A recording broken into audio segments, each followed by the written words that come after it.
Meron na naman akong nakitang bagong scooter na kadeliver lamang dito sa Yamaha Biking Tagum, which is itong Yamaha X-Max. Kita nyo naman guys, ang ganda ng color combination niya, which is matte black and racing blue.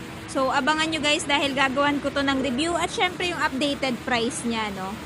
So ayan, yan yung kanyang looks ngayong 2024. And actually yung binago lang na kulay sa kanya guys, yung mugs, maging yung kanyang emblem dito, X-Max. Ayan, pati yung kanyang sticker. Kung mapapansin nyo, napaka-minimal lang ng kanyang kulay.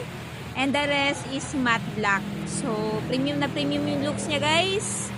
No, sa personal.